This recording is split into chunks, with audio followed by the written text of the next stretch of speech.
नमस्कार दोस्तों, आप सभी का हमारे YouTube चैनल मन का वॉइस में स्वागत है।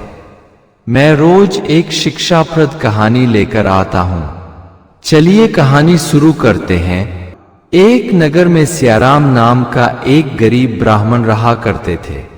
ब्राह्मण थोड़ा मंदबुद्धि थे, फिर भी कथा वार्ता करना अपने पिता से सीख लिए थे। वह ज्यादातर कहीं कथा में जाते तो राम कथा ही सुनाते, क्योंकि राम कथा उन्होंने याद कर ली थी। वैसे कथा श्री कृष्ण और महाभारत की भी सुनाते। कथा सुनाते सुनाते कभी कभी कंफ्यूज भी हो जाते थे कि कृष्ण का मामा कंस था या रावण था, रावण का वध कृष्ण ने किया था या फिर राम ने। भ्रामक कथा सुनाने के वजह से यजमान उन्हें दक्षिणा भी नहीं देते थे। घर में उनकी पत्नी थी जो बहुत मोटी और कर्कशा थी। वह पंडित जी से बिना लड़े कभी नहीं रहती। एकाध बार तो पंडित जी को सरेआम बुरी तरह पीट भी दिया था। पंडित जी घर में बहुत डरते डरते आते थे। जिस दिन पंडित जी को ज्यादा दक्षिणा मिल जाता, अच्छा भोजन मिल जाता, तो उस दिन पंडित जी बिना डरे निडर होकर घर आते। उनकी पत्नी भी उनसे नहीं लड़ती झगड़ती। मगर जिस दिन पंडित जी को कोई दक्षिणा या भोजन नहीं मिलता, उस दिन तो पंडित जी को सामत आ जाती। घर में घुसते ही ना जाने कितनी गालियां सुना डालती। पंडित जी को एक दिन ऐसे गांव में राम कथा सुनाने का मौका मिला, जिस गांव में एक से बढ़कर एक चौधरी रहा करते थे। वे बहुत अमीर और धनी थे। उनकी ठाठ भी नवाबों से कम नहीं थी। पंडित जी खुश थे कि आज उतना तो मिल ही जाएगा कि 1-2 माह आराम से गुजारा हो सके। पंडित जी कथा सुनाने गए तो वहां एक चौधरी जी आए थे। उन्हीं को पंडित जी कथा सुनाने लगे। थोड़ी देर बाद दूसरा चौधरी आ गए। उन्होंने पंडित जी से कहा कि हमने तो शुरू से कथा सुनी ही नहीं, आप फिर से प्रारंभ करो। पंडित जी पुनः शुरू से कथा सुनाने लगे।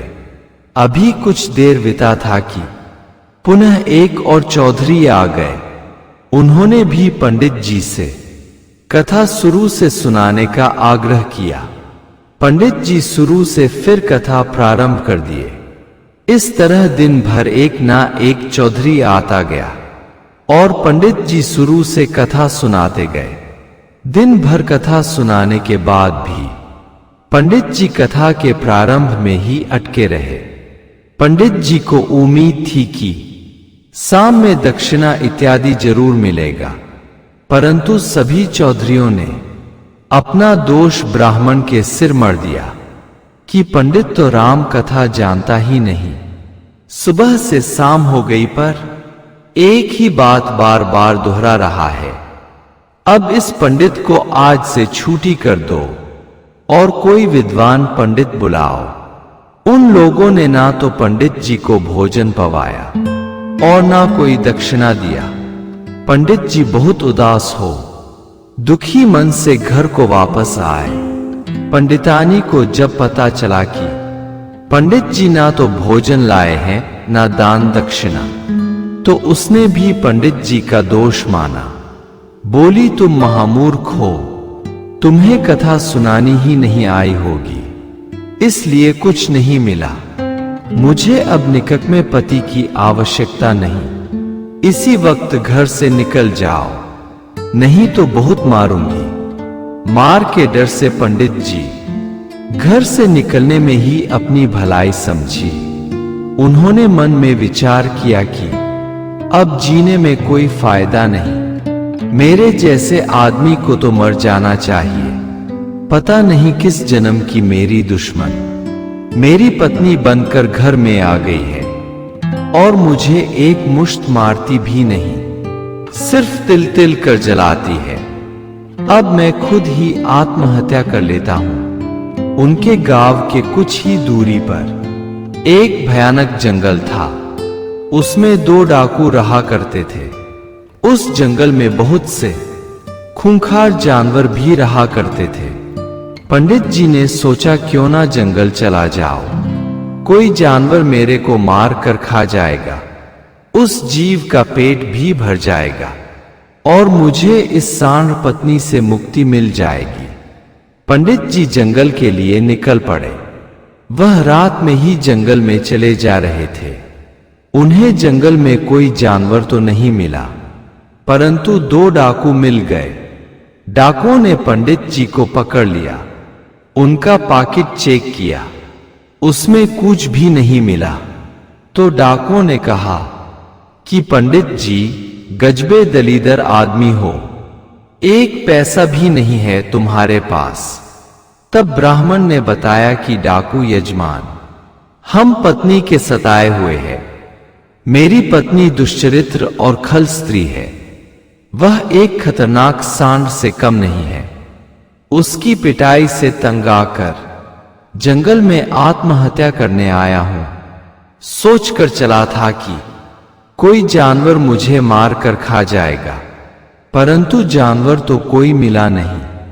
आप दोनों मिल गए हो, अब आप दोनों मुझे मार डालो। डाकू ब्राह्मण की बात सुन गमगीन हो गए। दोनों भी पत्नी के सताए हुए थे।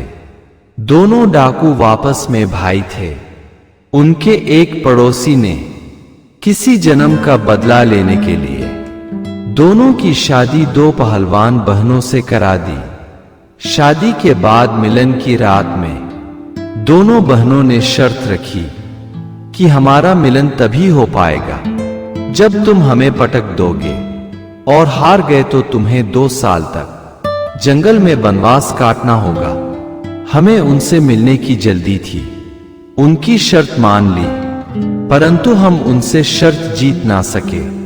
दोनों बहनों ने हमें पटक पटक कर इतना मारा कि मिलन की बात तो दूर, नश नश में दर्द कबर गया। हम शर्त के मुताबिक जंगल में आ गए। 2 साल बीत जाने के बाद भी हमने उतनी हिम्मत नहीं की उनकी सामना कर सके। दोनों बहनें कभी कभी हमें ढूंढने लठ लेकर आती हैं, परंतु हम भी कम चतुर नहीं हैं। पेड़ों पर चढ़कर छुप जाते हैं। ब्राह्मण देवता आप भी हमारे साथ रहो। तब ब्राह्मण बोला, नहीं भैया, हम इतना बड़ा खतरा मोल नहीं ले सकते। मेरे साथ आप भी पीट जाओगे। वह कोई साधारण खूंखार स्त्री नहीं है। उसके डर से पास पड़ोस के लोग डर के मारे अपने घरों में रहते हैं। अगर उसे पता चल गया कि आप लोग मेरी मदद कर रहे हैं, तो वह आपकी पत्नियों को भी ढूंढ कर जंगल में ले आएगी और बहुत मारपीट करेगी। डाकू बोले, बाप रे, बहुत खतरनाक स्त्री है।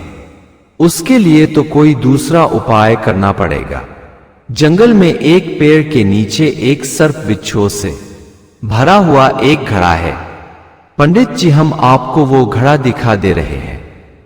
आप सावधानी पूर्वक उस घड़े को रात में ही घर लेकर जाओ और घर के छप्पर में छिद्र बनाकर घड़ा का मुंह नीचे कर दो। उसमें के सारे सर्प और बिच्छू आपके घर में फैल जाएंगे और पंडितानी को काट लेंगे। वह मर जाएगी। इस प्रकार आपको उस स्त्री से छुटकारा मिल जाएगा। ब्राह्मण बोला, भाई डाकू यजमान, आप ठीक कहते हो, हमें ऐसा ही करना चाहिए। डाकुओं ने वह घड़ा ब्राह्मण को सौंप दिया। ब्राह्मण ने उसका ढक्कन हटाकर देखा तो सचमुच उसमें जहरीले नाग बैठे थे। ब्राह्मण ने उस घड़े को बहुत सावधानी से उठाया और घर चल पड़ा। वह घर आकर अपने फूस के घर के ऊपर चढ़ गया। उसने उसी जगह छिद्र बनाया जहां पंडितानी सो रही थी। पंडित जी ने ठीक उसके ऊपर घड़ा उड़ेल दिया। पंडितानी उस वक्त जगी हुई थी। पंडित का सब तमाशा सोए सोए देख रही थी। उसने देखा कि ब्राह्मण ने घड़ा उड़ेल दिया है।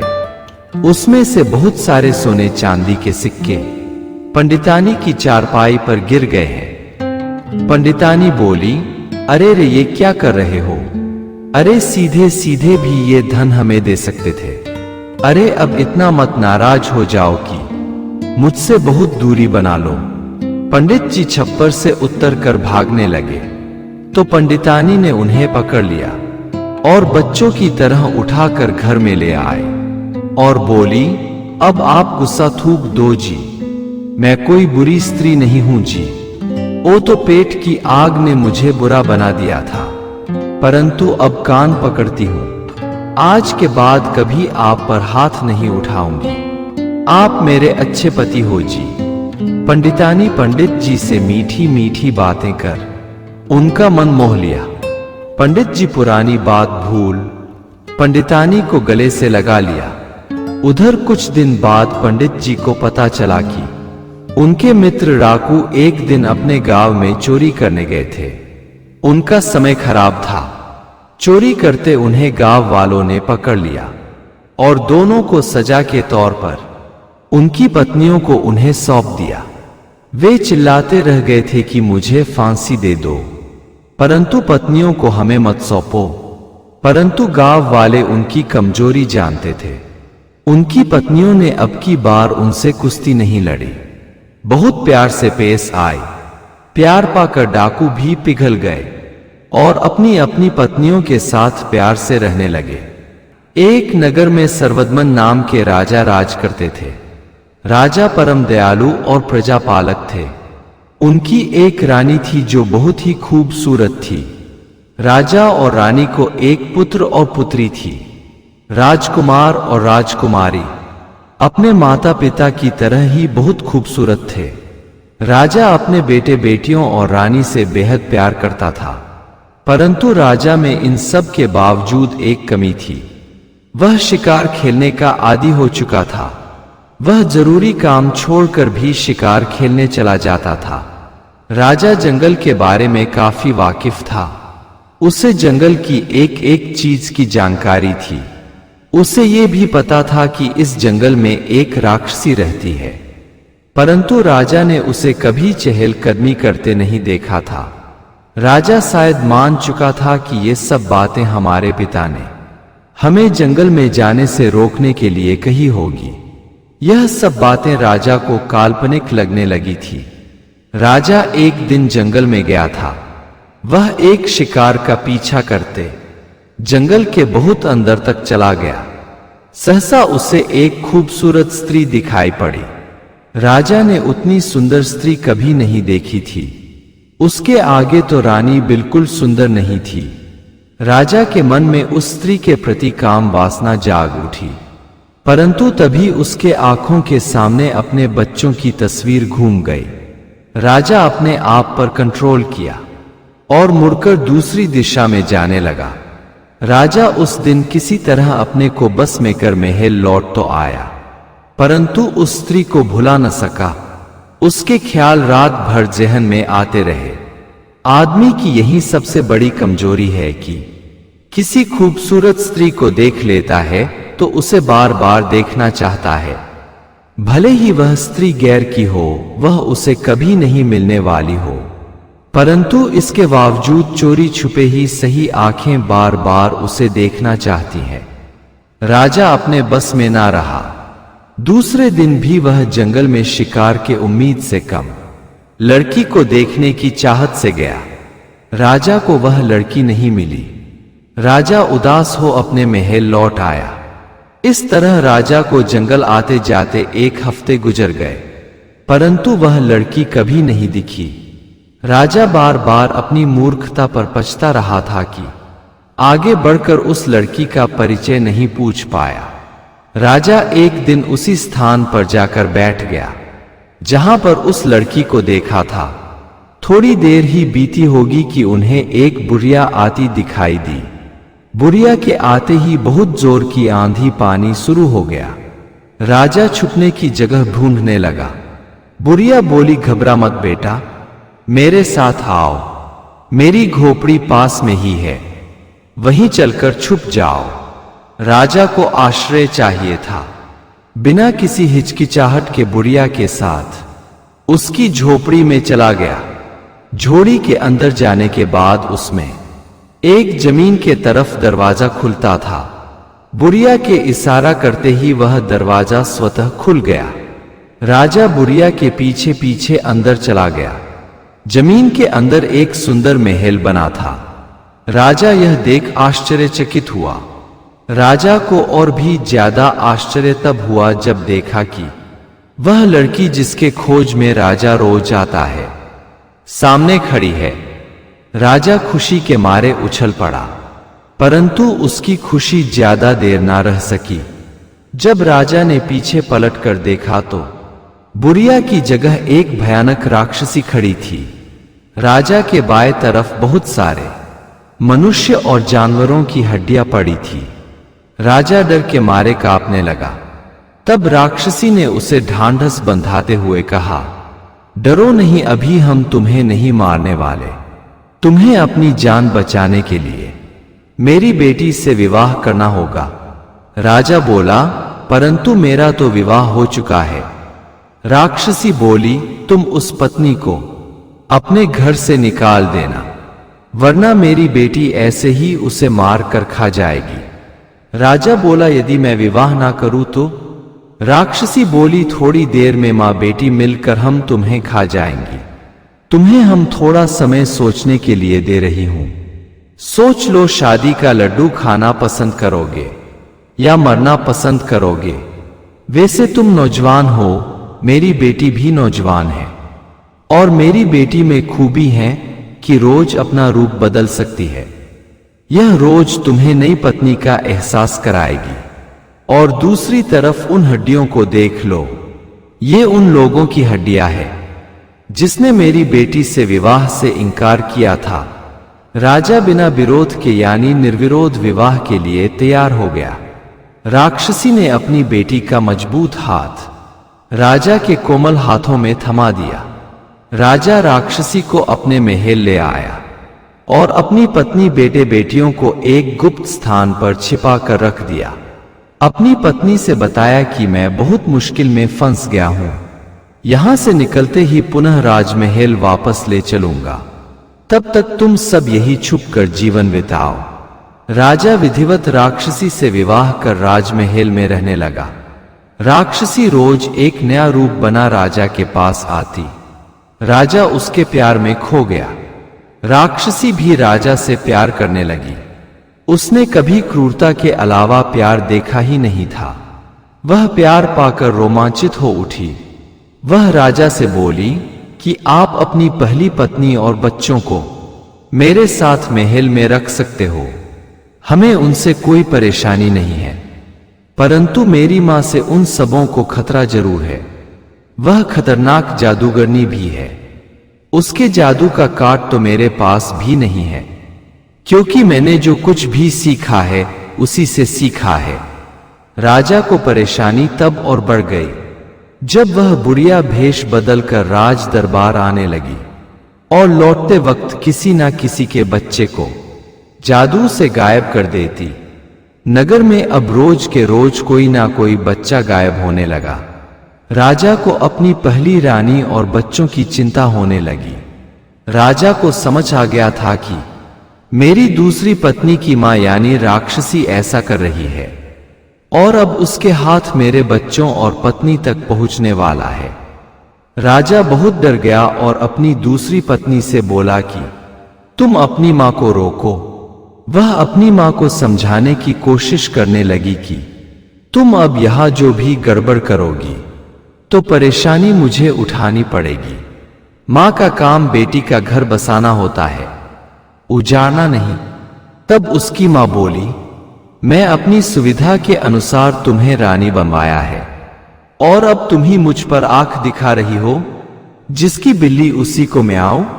तुम अगर मेरे खिलाफ आज के बाद एक शब्द बोली तो तेरे पति को ही खा जाऊंगी। राक्षसी रानी समझ गई कि मेरी मां अब मेरी ही दुश्मन बनती जा रही है। उसे मेरे प्रेम प्यार से जलन हो रही है। कल को राजा या उसके बच्चों को या फिर राजा की पहली पत्नी को मार देती है तो मेरे लिए मुश्किल खड़ी कर देगी। वह जानती थी कि मेरी मां के पास एक तंत्र मंत्र की पोटली है उसी से मुझे और मां को शक्ति मिलती है। अगर वह पोटली को कोई जला दे तो मैं भी साधारण स्त्री बनकर रह जाऊंगी और मेरी मां भी साधारण स्त्री बन जाएगी। मेरी मां राक्षसी तो किसी श्राप बस बनी है, परंतु समस्या यह है कि मेरे साधारण स्त्री बनने से शायद राजा मुझसे प्यार ना करे, क्योंकि अब तक तो राजा मुझसे भय बस प्यार कर रहा है। राक्षसी रानी चुप रहने में ही अपनी भलाई समझी। उधर बुढ़िया राक्षसी पता लगाना चाहती थी कि राजा अपनी पहली पत्नी और बच्चों को कहाँ छुपा कर रखा है। उसने एक भिखारिन का रूप बना राजा की पत्नी और बच्चों को ढूंढने लगी। उसे पता लगाने में बहुत ज्यादा समय नहीं लगा। उसने जादू का प्रयोग कर राजकुमार और रानी को पत्थर का बना दिया, परंतु वह राजकुमारी को नहीं पहचान पाए। नन्ही सी राजकुमारी उसके चंगुल से बचकर जंगल में भाग गई। वह बहुत डरी हुई थी। संयोग की बात या ईश्वर की कृपा कहिए कि जिसे भगवान बचाना चाहते हैं उसे इस सृष्टि में कोई नहीं मार सकता। वह नन्ही सी बच्ची चलते चलते एक महात्मा की कुटिया में जा पहुंची। महात्मा ने उसे अपने पास रख लिया और उसे भगवान का प्रसाद मान उसका लालन पालन करने लगे। इधर राजा को पता चला कि उसकी रानी और दोनों बच्चे गायब हैं, तो विलख विलख कर रोने लगा। राक्षसी रानी ने उसे ढांढस बंधाया कि अब बहुत हो चुका, मैं अब अपनी मां को नहीं छोड़ने वाली। वह मेरी ही जिंदगी में आग लगा रही है। वह राजा से बोली कि आप किसी तरह मेरी मन की झोपड़ी जला दो। वह एक तंत्र मंत्र की पोटली झोपड़ी में खोस कर रखती है। पोटली जलते ही साधारण स्त्री बन जाएगी, परंतु इसके लिए मुझे भी बलिदान देना पड़ेगा, क्योंकि अब मैं भी अपना रूप नहीं बदल पाऊंगी, मात्र एक साधारण स्त्री बनकर रह जाऊंगी। राजा बोला, तुम्हें यह बात पहले बताना चाहिए था। मैं कोई तुम्हें अपने महल से निकाल नहीं रहा था, बल्कि तुम्हारे लिए हमारे दिल में और स्थान बन जाता, परंतु अब सब कुछ लूट चुका है। सिर्फ अब उस राक्षसी से अपनी जान बचानी है। राजा अपनी राक्षसी पत्नी के मदद से बुढ़िया की झोपड़ी में आग लगा दिया। उसकी तंत्र मंत्र की पोटली जल गई। बुढ़िया राक्षसी बनने का खूब प्रयास किया, परंतु राक्षसी नहीं बन सकी। अब वह साधारण स्त्री थी। राजा उसे बंदी बनाकर ले आया और उससे अपनी रानी राजकुमार और राजकुमारी के विषय में जानना चाहा। तो बुढ़िया ने बताया कि मैंने रानी और राजकुमार को तो पत्थर का बना दिया था, वो अपने घर में पत्थर बने पड़े हैं, परंतु राजकुमारी हमें कहीं नहीं मिली। उसके विषय में मैं नहीं जानती, परंतु इन पत्थर को इंसान में राजकुमारी ही बदल सकती है। आप पता लगाओ राजकुमारी कहाँ है। जब राजकुमारी मिल जाए तो उसे जंगल में भेज देना। वहां एक महात्मा तपस्या करते हैं। वह रोज सुबह सूर्य देव को जल देते हैं। राजकुमारी उस जल को किसी पात्र में रोककर फिर बिना कहीं रखे वह जल उन पत्थरों पर छिड़क दे तो रानी और राजकुमार इंसान बन जाएंगे।